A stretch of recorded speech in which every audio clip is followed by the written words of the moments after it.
All right, YouTube, second video of the day. Going to talk about this bad boy. This is a MPA DS9 V1 LOC. The new version 2 has what they call it a sight block up there. And I do have the Vortex Defender XL on there. And I've got a story on that too. So I got this about a week after Memorial last year, so it's really like a year and 2 weeks, like 54 weeks. But I haven't shot this since Memorial because, no, I take that back. I shot it the weekend after Memorial at Georgia State. Haven't shot it since then because I had some issues with the dot, and this dot actually is not zeroed, it's on here. So, general thoughts. One, I think for the money for what I paid for this, which was a little over $3,000, I think it's a great option at that price point. I think there's a lot of options at that price point before you get up in over $5,000. I think these have gone up since I got this one too. But it's really been a really good pistol. I do have some other videos about, I haven't had to send it in for some work, and I've had some other little things here and there that I'll talk about. But all in all, it's been a great pistol. First, let me talk about Vortex. So hopefully in the title I remember to put Vortex and MPA. So, Defender XL. Yes, this is a brand new Defender XL in a box. Why is it a brand new Defender XL in a box? Because the one on there stopped working in Georgia State. So what was happening is I would pull it out of the holster and I would look at it, and I was like, first time I was like, man, there's no dot. So I pushed on the buttons, nothing happened. I smacked it and I had a dot. I was like, okay, that's not good. Didn't know what was wrong. Got a good sight picture and shot the stage, holstered it. When I got done shooting this stage, I went over and changed batteries, and I noticed that I had smashed up one of the leads, which they told me I did, which I noticed that. But then that continued the rest of the match. Every time I'd holster it, I would have to pull it out and I'd have to smack it. So, their words, not mine. By the way, this was like less than 2 weeks, and they sent me a new one. But their words, Defender XL 5 MOA red dot with serial number.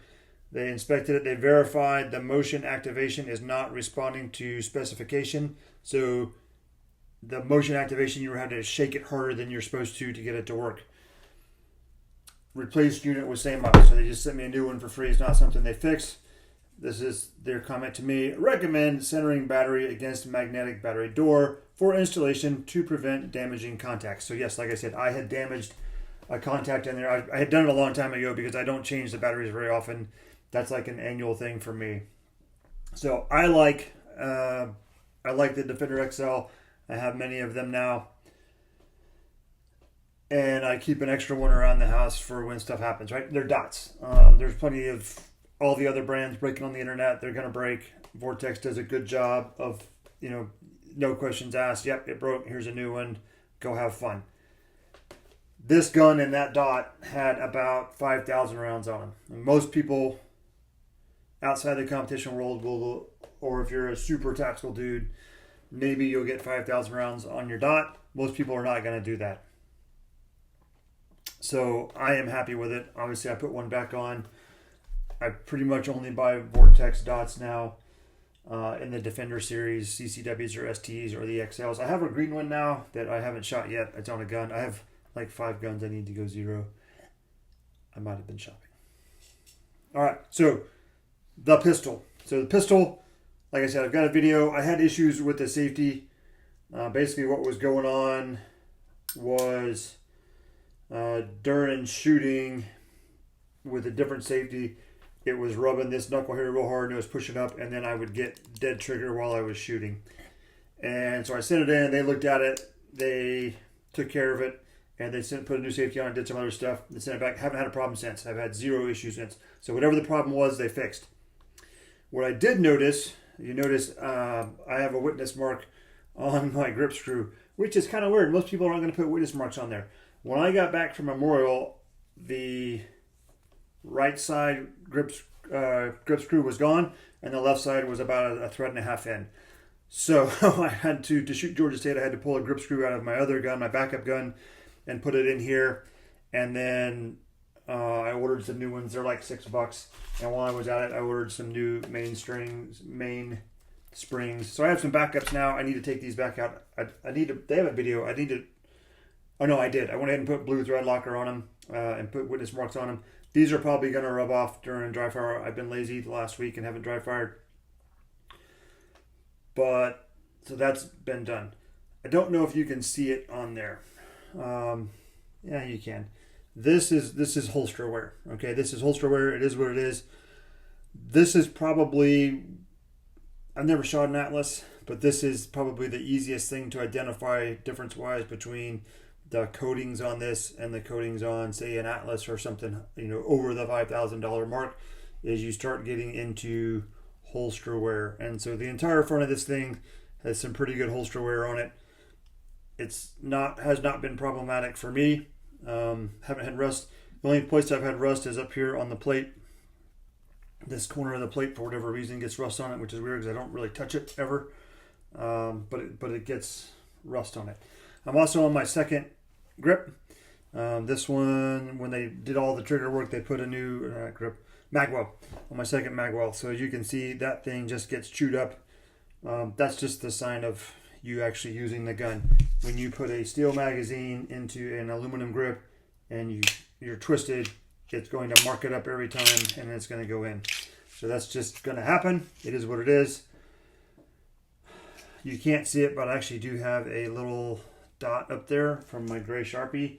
I realize I don't have to put those on anymore because I wear a nice little shiny spot right there. And so I just look for that little shiny spot right there when I'm doing a reload. You can kind of see the dot right there. Interestingly enough, to me, the side I can't see of the grip is more chewed up than the side I can see. So when I miss high a lot. I miss high and then it takes it in. But yeah, overall, I really like it. I'm going to hit pause on this real quick. I'm going to take the gun apart. I don't know if I'm allowed to do that on YouTube. And I'll show you the inside of it.